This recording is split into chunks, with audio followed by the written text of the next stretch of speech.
Yes.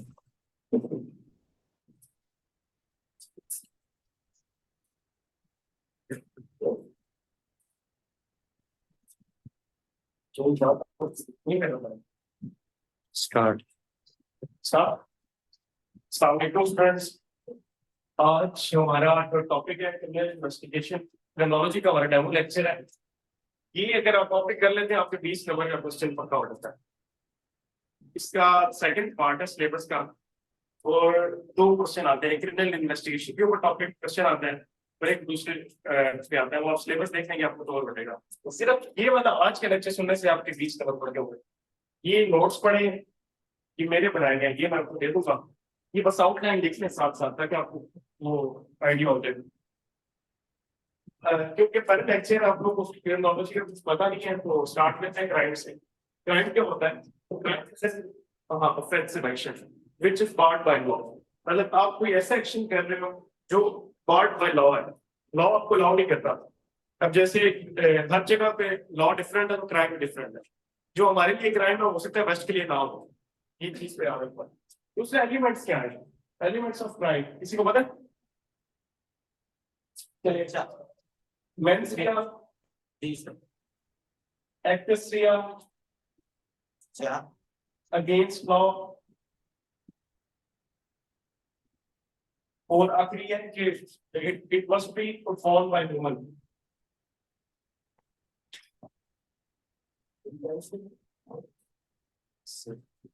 Mic थोड़ा इधर ऊपर थैंक यू सर।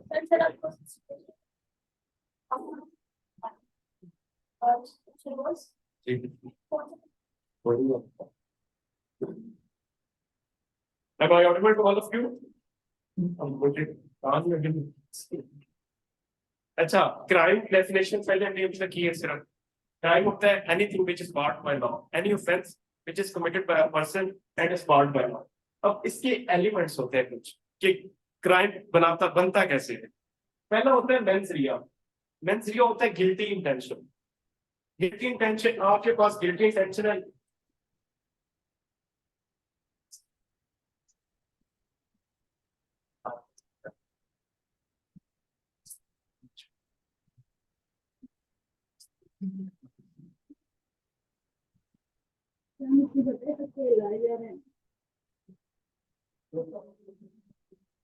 मुझे पानी दो गिलास में।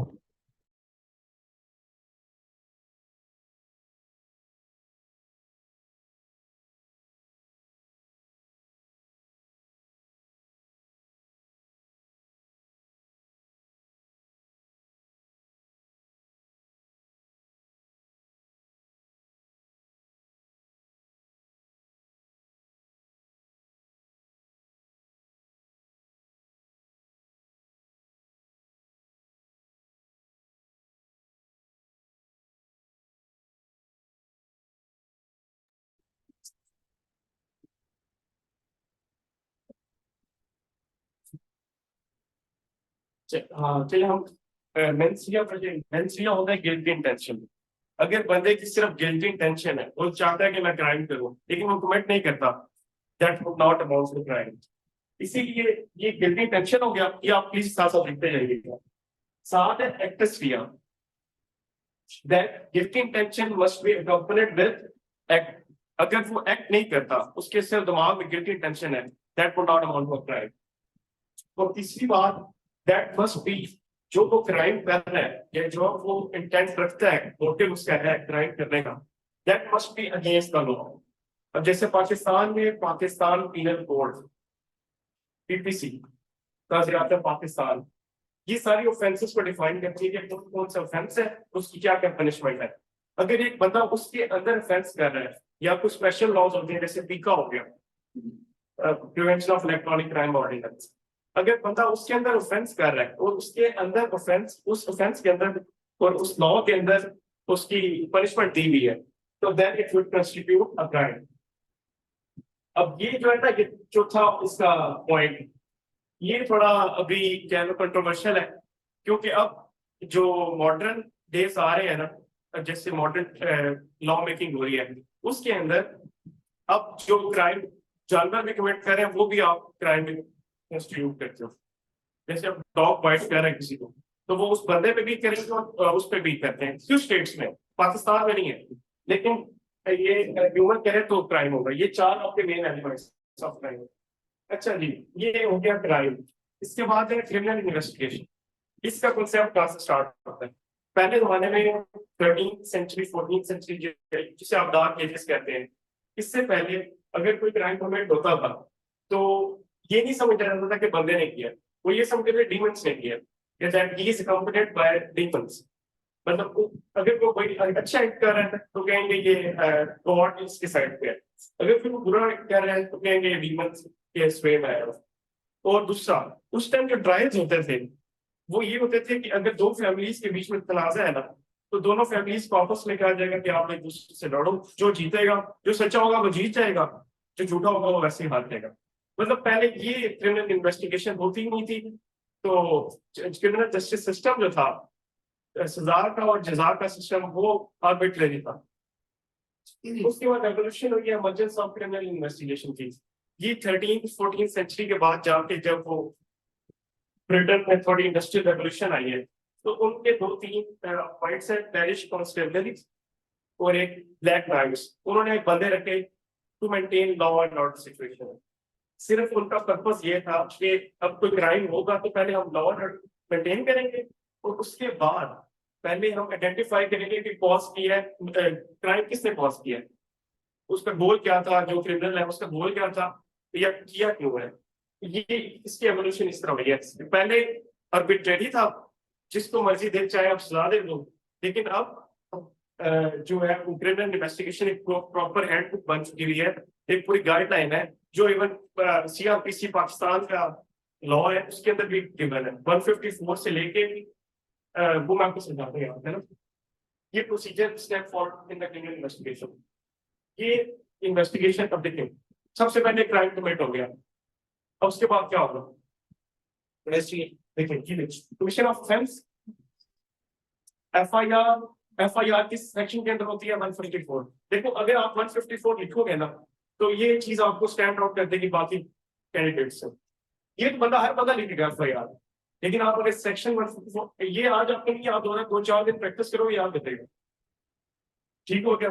उसके बाद जब ये जिस टाइम एफआईआर रजिस्टर्ड हो जाती है, तो उसके बाद एसएचओ या इन्वेस्टिगेशन ऑफिसर ड्यूटी बाउंड होता है कि वो 156 सेक्शन के अंडर इन्वेस्टिगेशन करे। उसके बाद हाँ, अब इन्वेस्टिगेशन होगी, फिर उसके बाद आपने जिस तरह सीआईडी वगैरह में या फिर नोटिस में देखा होगा, जैसे वो क्राइम सीन को पहुंचते हैं, क्राइम सीन को प्रोटेक्ट करते हैं। लेकिन पाकिस्तान का ये हालात को मुकदमा बीबी जो फोत हुई थी, जिनके मुकाबला हुआ था, उनका याद है क्या हुआ था? बेनजीर का याद है क्या हुआ था? उनका जो क्राइम सीधा धो दिया था इन्वेस्टिगेशन।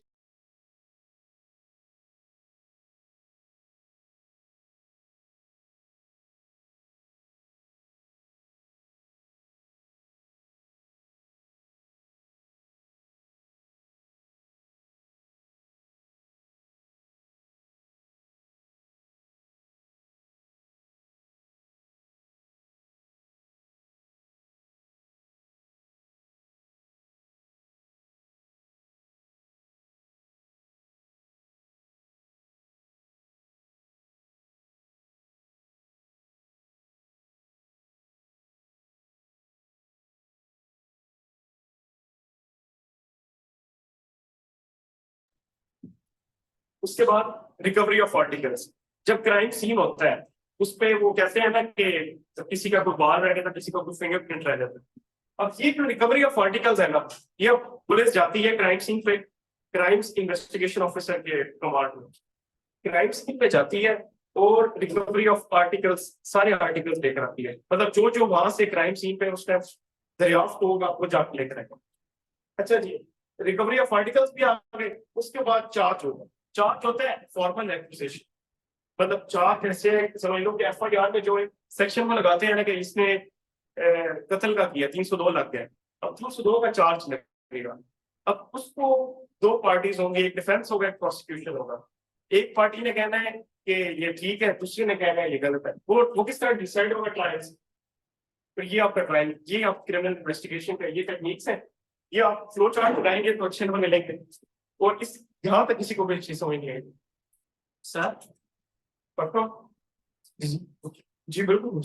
ठीक है सर, मैंने क्राइम 302 जैसे आप दे रहे हैं, मैं सोच रहा हूँ आपको बाद में, ठीक है, 12 नहीं 12 तो कैसे होगा, कौन सा क्राइम होगा 302?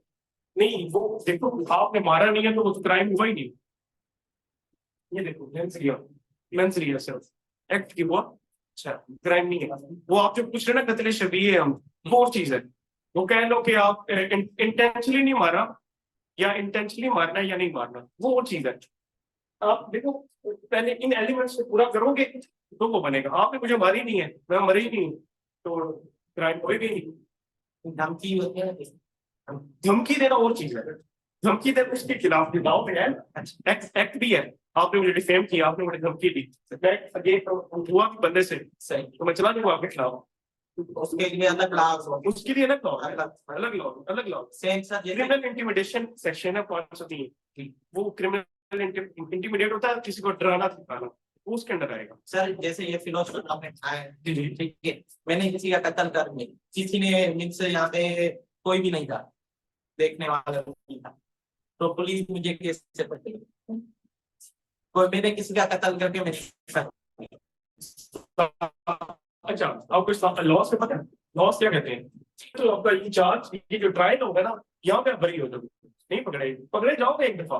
जब मैंने कहा कि इस बंदे ने मुझे मारा है या मेरे किसी और बंदे ने कहा इसने इसे मारा है, तो आपका ट्रायल चलेगा। वो तो फिर क्रिमिनल जस्टिस सिस्टम का काम है ना कि वो बचेगा नहीं बचेगा, होता है नहीं होता। FIR होगी उस पर, FIR होगी अगर वो कटवाते हैं, अननोन बंदा कटवा देता है, हो सकता है उसका फैमिली मेंबर कटवा दे, मेरा फैमिली मेंबर कटवा दे, तो वो मुकदमा केस गुजारा से कोई गवाह नहीं था। हाँ जी, तो वो निकल उसमें हुआ फोरेंसिक हुआ ना, मैं भी देखें ये तो यहाँ तक आप इन्वेस्टिगेशन पे आए हो, अभी फोरेंसिक चले, इससे अगला स्टेप है, ये है नॉर्मल जो आम अभी तक चलता आ रहा है, ये फोरेंसिक का रोल ऑफ फोरेंसिक।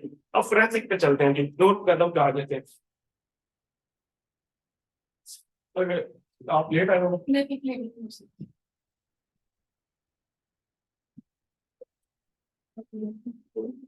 अच्छा जी,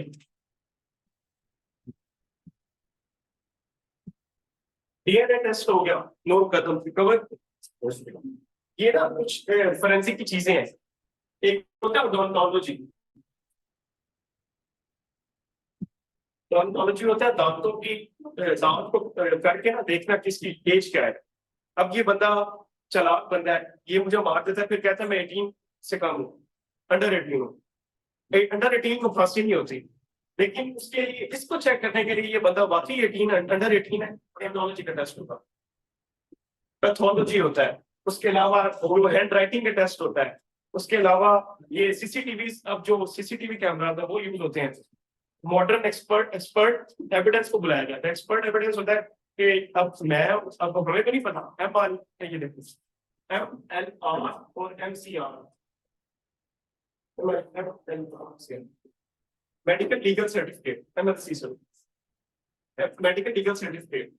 अब एक बंदा मरा है, उसकी जो पोस्टमार्टम वो कौन कंडक्ट करता है? डॉक्टर। अब वो जो पूरी रिपोर्ट बना के देता है, अब ये मुझे कहे कि मैंने ऊपर से गोली लगी है, लेकिन वो पोस्टमार्टम में पता लग गया नीचे से लगी है। अब क्रिमिनल इन्वेस्टिगेशन को स्ट्रेंथन करती है फोरेंसिक साइंस में, ये रोल है। अब ये भी क्वेश्चन आया है, प्रोसीजर जो फॉलो है वो भी क्वेश्चन आया है। जी नहीं चल रहा, बिल्कुल गलत आपके ना, अभी लूप होल्स पे चलेंगे ना, आप फिर डिटेल में बताओ हमारा। अच्छा एक मजीद बात करता हूँ, एक इन्वेस्टिगेशन में पता कितने पैसे लगे हमारे Basically, sir, the quality प्रोसिक्यूटरी हमारे यहाँ तो उतनी ठीक है। बिल्कुल नहीं, मैं वही कह रहा हूँ ना, आप देखो इन्वेस्टिगेशन की हमारी नहीं है, प्रोसिक्यूशन तो बात की स्टेज है ना, एक इन्वेस्टिगेशन नहीं अच्छी हुई। 400 पे आप कैटेगराइज करते हो, 400 में तो पेट्रोल अगर लाहौर के साइड पे, लाहौर दूसरी साइड पर कत्ल हो जाता है, अब उस थाने के अंदर आता है, थाना मतलब 60 किलोमीटर भी होता है, 50 किलोमीटर भी होता है छोटे शहरों में, उसकी हदूद। अब वो 50 किलोमीटर जाएगा, उसका तो 400 का तो पेट्रोल ही पूरा हो गया। फंड्स नहीं है, फंड्स की कमी। अच्छा चलिए, ओडोंटोलॉजी हो गया, और हो गया। ठीक है।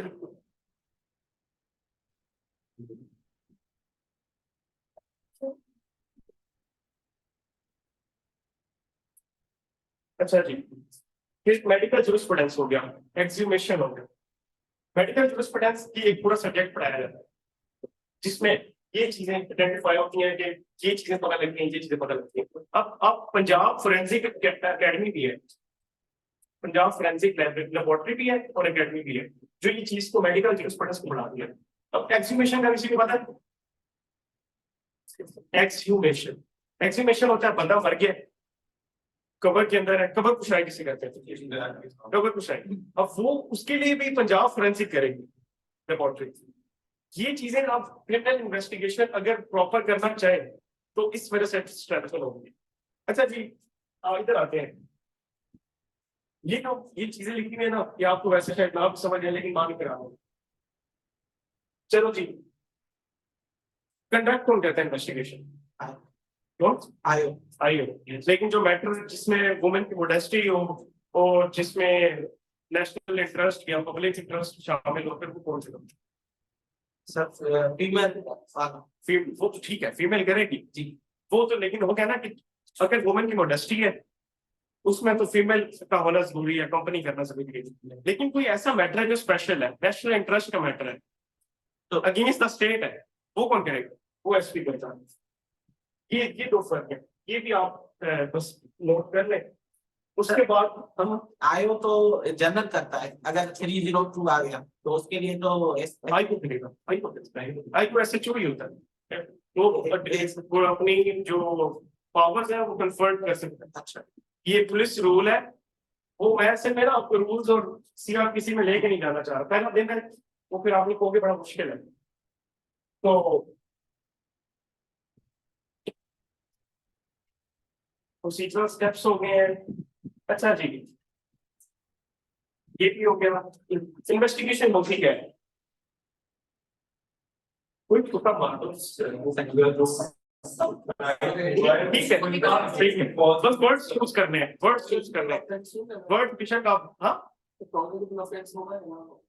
ये अब वो हम इधर करेंगे ना कि जिसने पुलिस, जो बंदा पुलिस में है, वो तो पता लग जाएगा, या जिस बंदे ने लॉ किया उसे पता लग जाएगा।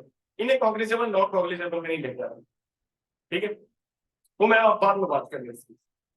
कॉग्निजेबल होता है कि जो काबिल दस्तअंदाजी पुलिस का। अब आप लोग, मैं इसलिए नहीं बता रहा, इस सब्जेक्ट ये लफ्ज मुश्किल है, हमने क्रिमिनोलॉजी का सीएसएस का पेपर देना, ये बिल्कुल वो है जो आपको पेपर में आना है, ठीक है। अच्छा जी, प्रिंसिपल्स क्या है? प्रिंसिपल क्रिमिनल इन्वेस्टिगेशन के, ये वो सारी चीजें होंगी जो पाकिस्तान में नहीं होती, ठीक है।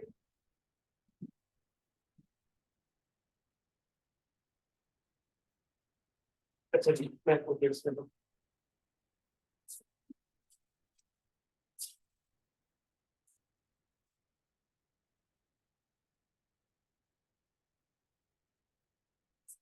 प्रिंसिपल्स,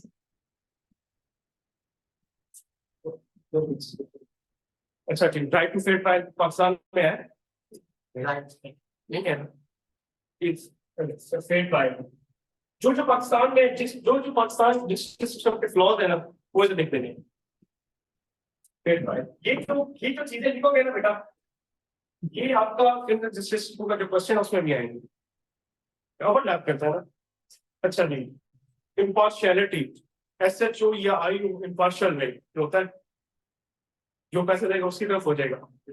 उसके अलावा chain of custody, chain of custody होता है कि जो जो आर्टिकल्स हैं वो जो मिले हैं और क्राइम सीन से, उसको प्रोटेक्ट करते हैं नहीं करते। एक तो बेबी वाला केस है ना जी। दूसरा मेरा अपना एक केस था अपना, उधर ये हुआ कि एक बंदे के ऊपर तहरीके लबैक का था, उसके ऊपर दहशतगर्दी का पर्चा था।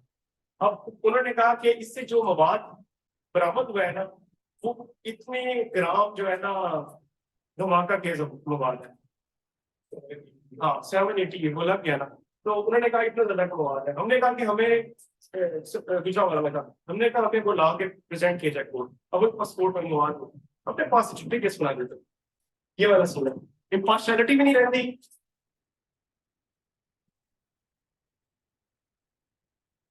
चेन ऑफ कस्टडी भी नहीं रहती।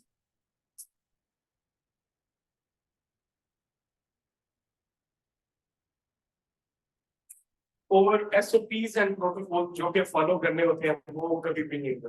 इधर अब जैसे बात हुई थी, अगर फीमेल अक्यूज होता है जिसके ऊपर इल्जाम होता है, अगर फीमेल अक्यूज है उसको सिर्फ फीमेल टच करेगी, लेकिन यहाँ पे ये सीन नहीं है। यहाँ पे बस क्या कर सकते हैं, एसओपीज एंड प्रोटोकॉल्स। अच्छा, यहाँ पे एक और चीज है, जैसे इमरान खान नाम तो ले लेते हैं पर कुछ नहीं होता। इमरान खान के ऊपर अटैक हुआ, अटेम्प्ट मर्डर था ना, उसकी एफआईआर कटी नहीं कटी।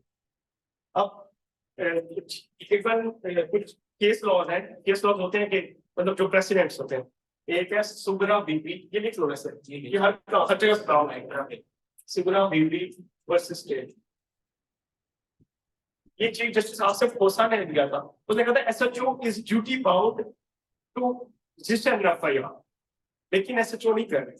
ये सीन है एसओपीज एंड प्रोटोकॉल, ये इसमें आपने ना केस स्टडी देनी है, पेपर को ना लंच करने के लिए ये केस स्टडी देनी है, और जितना पेपर को रंगीन कर सकते हो उतना करना है, अच्छी राइटिंग करना।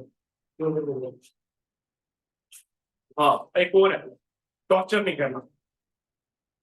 प्रोबेशन अब वो तो बहुत है, कह लो कि वो उन नेशंस के लिए तो बहुत अच्छे हैं, हमारे लिए तो टॉर्चर वाले बने हो। टॉर्चर टॉर्चर की बात करें, बेसिकली जुवेनाइल्स की उनको तो करते ही करते हैं, मैं और बात करती हूँ जुवेनाइल की। अच्छा, इधर जुवेनाइल की कितने जेल है? अच्छा, सिर्फ पंजाब में कितने पता है? एक जेल है, और बंदे कितने था? 18 18। ठीक है, ठीक, वो मैं नोट्स दे दूंगा, नोट्स मिल जाएंगे बच्चों, ये बस आगे बड़े से लिखते हैं।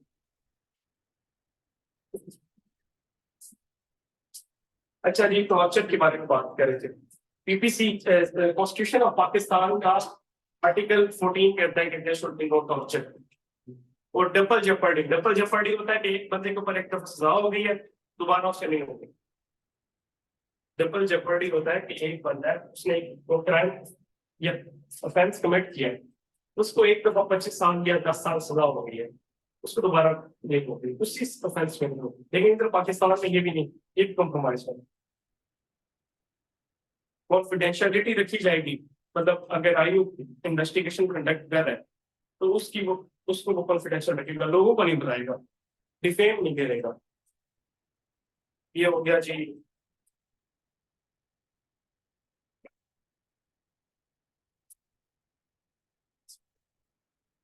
अब ये इसके बाद देखो, ये प्रिंसिपल्स थे ना कि ये करना है, अगर इसको नहीं करेंगे तो चैलेंज बन जाए। ये प्रिंसिपल्स होते हैं कि basic set of lines which need to be followed in letter and spirit. अगर नहीं करोगे, और क्या वजूहत है जो चैलेंज बना रही थी? पहला,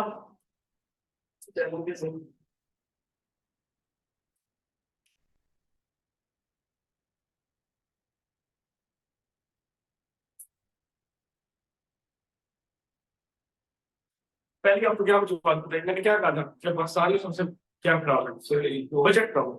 बजट नहीं है, दूसरा चीज हमारा पीपीसी के पाकिस्तान के वो 1868 वाला जो ब्रिटिश का 1860 का बीपीसी है, 1898 का सीआरपीसी, और कानून शहादत भी 1984 का। ये एक तो लॉस को अमेंड करने की जरूरत है।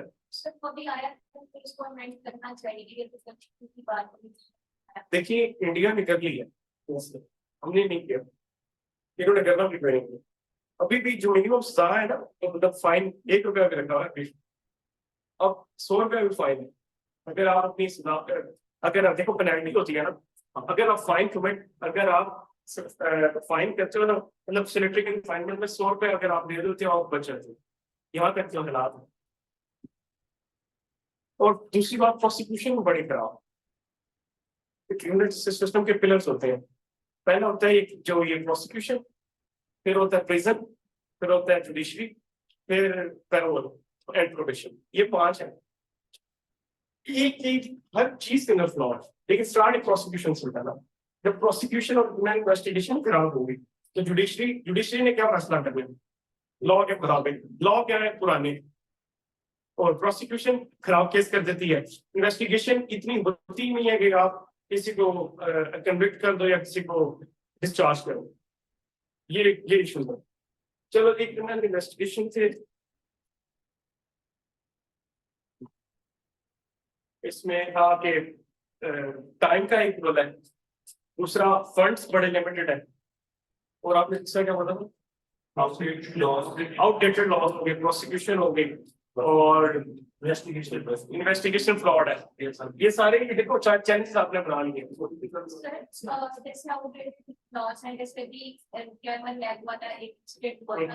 हमारे पास एनिमल लॉज ही नहीं है। हाँ ऐसे ही होता है, बिल्कुल कर सकते हो। देखो फ्लॉज बताने हैं, चैलेंजेस और फ्लॉज सेम चीज है। चैलेंजेस है कि चैलेंजेस है, यही इसी वजह से फ्लॉज होते हैं। ये एवोल्यूशन भी हो गया। अच्छा एवोल्यूशन के ना किसी दिन जिस दिन मैं आपको कराऊंगा ना पूरा क्रिमिनोलॉजी का एवोल्यूशन, उस दिन आपको ये मजा आएगा। ये वाला जो पॉइंट है ना, ये आप उस दिन के लिए छोड़ दो। अच्छा मुझे ये बताओ कि इसमें से अभी तक किसी को कोई चीज समझ नहीं है? आप मैडम आप लेट है। अच्छा ये क्राइम होता है, क्राइम होता है anything which is against the law, इससे एलिमेंट्स मेंस ये होता है गिल्टी माइंड, एक्टस ये होता है एक्ट करना, मतलब गिल्टी माइंड है वो क्राइम नहीं बनेगा जब तक आप उसके साथ एक्ट नहीं करते, और अगेंस्ट द लॉ होना चाहिए। मतलब अगर मैं कोई काम कर रहा हूँ वो हो सकता है वेस्ट में गलत ना हो, लेकिन यहाँ पे पाकिस्तान में यहाँ पे गलत है। ये जैसे अब वो LGBTQ का सीन है, आप सबको पता है पाकिस्तान में वो अगेंस्ट द लॉ है, लेकिन आप अमेरिका जाके करते हो तो वो कोई बड़ा इशू नहीं है, वो must perform by human. Question समझ आ गई? इसमें ये भी एग्जांपल फॉर सकते हैं ना कि वेडिंग सेम सेक्स इसलिए जो बिल्कुल बिल्कुल उनके लिए वो नॉर्मल बात है, हमारे लिए गलत है। सर आपने बात की डार्क किड्स में पनिशमेंट का जो था वो आर्बिट्रेरी और या तो पहले कलेक्शन काम गॉड से रिलेट करते हैं सर, वो पनिशमेंट किसी को ना हो जी पनिशमेंट सुना, यही तो बात है। देखो मैंने आपको कहा ये बात जो मैं टॉपिक अभी थोड़ा कराऊंगा, जब क्रिमिनोलॉजी का आप एवोल्यूशन पढ़ोगे ना आपको समझ आएगी क्रिमिनोलॉजी बनी क्यों। पहले कॉन्सेप्ट था, पहले लोग कहते थे कि इसका एक बायोलॉजिकल थ्योरी है, वो कहती है कि इसका सर बड़ा है इस वजह से ये क्राइम लगता है, इस तरह थ्योरी है।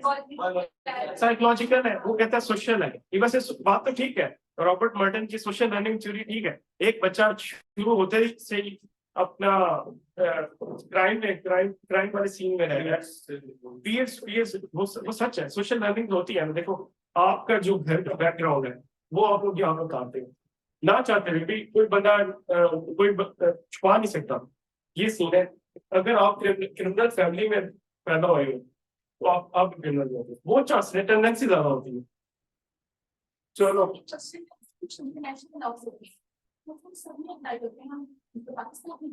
इंटरनेशनल लॉ का आप एग्जांपल दे सकते हैं? हाँ बताइए। पाकिस्तान में जनरल सिस्टम के लॉ भी है, GJSO 2002 और 2018 इंटरनेशनल भी है। जैसे देखें UDHR है universal declaration of human rights, वो कहते हैं टॉर्चर नहीं करना, हम टॉर्चर नहीं करते हैं, टॉर्चर करते हैं लेकिन वो ये गारंटी देते हैं ना। देखो आप पाकिस्तान में वो जैसे मैं उसकी एग्जांपल देता हूँ, डेटरेंस कैसे क्रिएट होती है उधर। क्राइम अगेंस्ट सऊदीया में क्राइम अगेंस्ट वुमेन सबसे कम है। 4 बंगालियों ने कुछ किया था आज से भी 8 साल पहले की बात, उन सारों ने लटका दिया। ये वजह है कि डेटरेंस जो है ना इफेक्ट डालती है। अब लेकिन उसका सऊदीया के ऊपर बुरा इम्पैक्ट है। देखो कैपिटल पनिशमेंट इंटरनेशनल लॉ में नहीं है ना, इंटरनेशनल लॉ में नहीं है ना, लेकिन उसके ऊपर कुछ सैंक्शंस लगा दो। मतलब जैसे होता है ना ग्रुप्स जाते हैं वो फिर जाकर उनके साथ पार्टिसिपेट नहीं करते, तो जैसे यूएन के ग्रुप्स हैं जैसे ही होता है ना पाकिस्तानी के गौर से मुझे इसी शर्त पर कमीशन को वापस भी करके आप इनको करते हैं कुछ नहीं करते। बिल्कुल पाकिस्तान में जो पेश करा था अभी जैसे कल घुसो गया था वो क्यों गया था, इंटरनेशनल प्रेशर था। लेकिन ये इंटरनेशनल प्रेशर से वो मानते हैं कि उनका दिल करता है, ये चीज तो याद रखो। तो ये था। अच्छा अभी ये एविडेंस होता है ना, एविडेंस, हाँ बिल्कुल सर अपन क्राइम जो है वो फेल हो रहा है और फास्ट न्यूज को इम्प्लीमेंट करने से पर आपका क्या ख्याल है कि इंटरनेशनल लेवल पे इंटरनेशनल जो कोर्ट है बिल्कुल कर रहा है तमाम चीजों में तो उसको इंकरेज नहीं करना चाहिए क्योंकि क्राइम जो खत्म हो रहा है तो ये आपने मिसाल दी है तमाम क्राइम खत्म हो रहा है जिससे आपने कहा उसके बाद क्राइम नहीं हुआ अगर इसकी आप कंट्री देखिए तो यूरोप के अंदर ज्यादा क्राइम होते हैं यहाँ पर बहुत ज्यादा एप्लीकेबल है इंटरनेशनल लॉ के मुताबिक तो इस लिहाज से इंकरेज नहीं करें डिस्पाइट परसेंट लगानी चाहिए सब काम को देखो डेटरेंस इसकी थ्योरीज होती है, एक डेटरेंस होती है, एक होती है उसको बिहेवियर, मतलब उसका बिहेवियर चेंज करो। दो तरीके हैं, किसी जगह पे वो काम करती है, किसी जगह पे ये काम करती है। डेटरेंट काम तो करती है, लेकिन ये एक और चीज के खिलाफ है जो जुड़ी है चार वाली कागज, ह्यूमन डिग्निटी के खिलाफ है। क्या आप किसी को उसके देखो उसने कत्ल कर दिया, ठीक है, चांस देना चाहिए। तो पहला कत्ल कब हुआ था? अभी का उस पे भी अब देखो वो किसास से कंसेप्ट स्टार्ट होता है। किसास होता है कि आई फॉर एन आई, वो कहते हैं ना eye for an eye will make whole world life. वो इस वजह से कहते हैं कि भाई इंसान है तो अब उसको नहीं पता उसकी किस गलती की वजह से हुआ है। अगर वो वापस आ सकता है, देखो आप उसे ये भी नहीं कह रहे उसे खुला छोड़ दो, उसे लाइफ इम्प्रिजनमेंट दे रहे हैं, जिधर नहीं होता लाइफ इम्प्रिजनमेंट है। वो कहते हैं कि एक ह्यूमन डिग्निटी है कि अल्लाह ने पैदा किया है, तो इसको जो इससे जाने का तरीका है वो भी अलग साइड पे ये अल्लाह हम कहते हैं। अच्छा जी, क्रिमिनल इन्वेस्टिगेशन लोगों की एप्लीकेशन पे ज्यादा बिलीव है।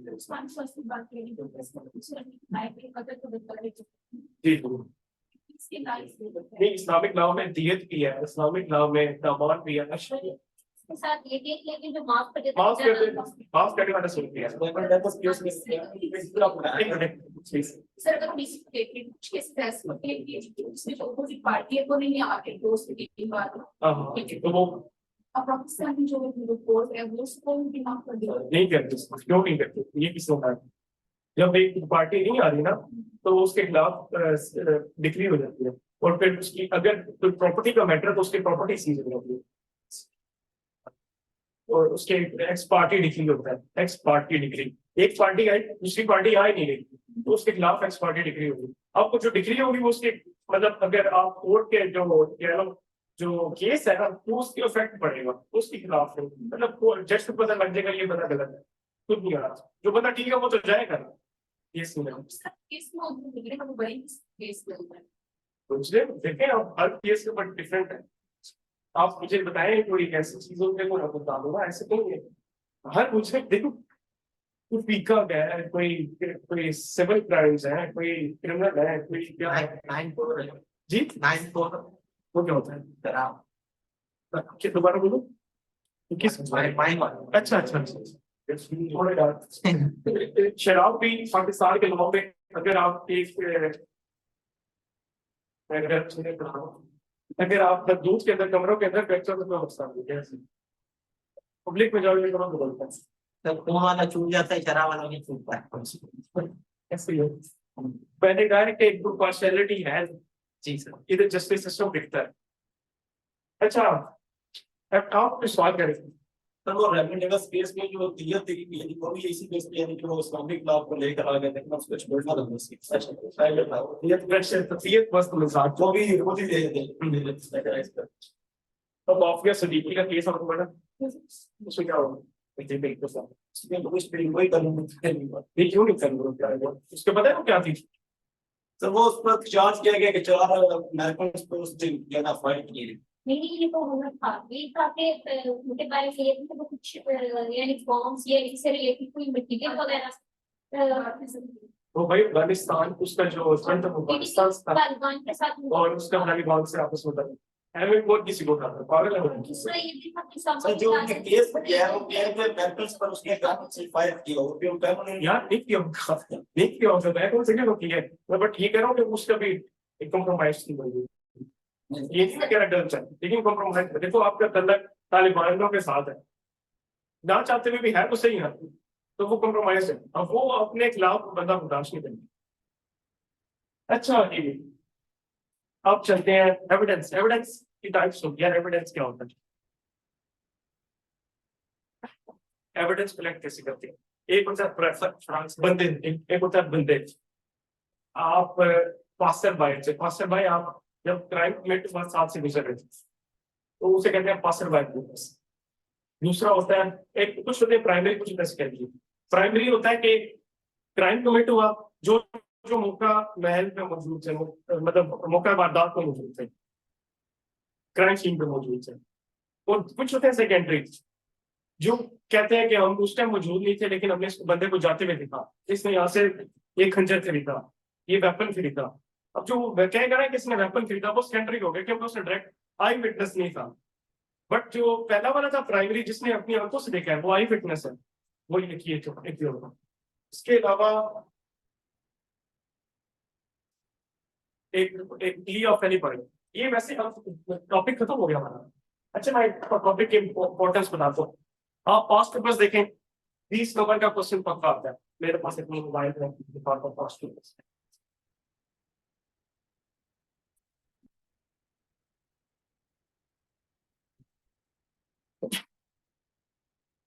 अच्छा जी, enlist and discuss the principles of criminal investigation, ये हमने पढ़ा आज। हाँ ये अभी चल इससे पहले पढ़ा। इनोसेंस होनी चाहिए, गप्पे मारनी होती है। गप्पे मतलब कि आपको स्टॉप हेडिंग अच्छी रखी हो, नीचे आपने उसी रिलेटेड विद केस लॉज लिख देना। केस लॉज लिखो या ना लिखो, केस स्टडी जरूर करनी है। कुछ देखो आप पाकिस्तान में रहते हो, आपको सारे लॉस प्रिजम्पशन ऑफ इनोसेंस आपको कि वो यहाँ पे इम्पार्शियलिटी भी नहीं होती, यहाँ पे ये भी नहीं होता, ये सारा आपने मेंशन कर देना। लीगल एंड एथिकल गाइडेंस में क्या पहुंचे नहीं ना पहुंचे वो रह गया। Legal and ethical guidance. Criminal investigation क्या होता है, प्रॉब्लम्स एंड इश्यूज क्या है, पढ़ लिया। comprehensive note on principle of criminal investigation दोबारा आए। What is criminal investigation? Explain 3 principles of principal investigation। दोबारा प्रिंसिपल 3-4 दफा। Define criminal investigation and its principle, highlight with example of modern techniques। अब जो मैंने फोरेंसिक वाला बातें बताई है ना, आपने उसको मॉडर्न टेक्निक्स बनाना है, कहना कि वो मॉडर्न टेक्निक्स है, उससे क्रिमिनल इन्वेस्टिगेशन आसान हो जाएगी। समझे? क्वेश्चन को मुनवर करना होता है, क्वेश्चन बिल्कुल सीधा नहीं आएगा। अब तो बिल्कुल मुश्किल आ रहे हैं, मतलब घुमा फिरा भी करते हैं। आपने मुनवर करने के जैसे पोस्टमार्टम है, डीएनए है, ग्राफोलॉजी टेस्ट है, पैथोलॉजी है, ओडोंटोलॉजी है, पोस्टमार्टम है, लिगर मोटिव है, लिवर मोटिव है। लिगर मोटिव और लिवर मोटिव क्या होता है कि इस लाश को कितना टाइम गुजर गया, एक दफा नीली होती है, एक कुछ घंटों के बाद, फिर कुछ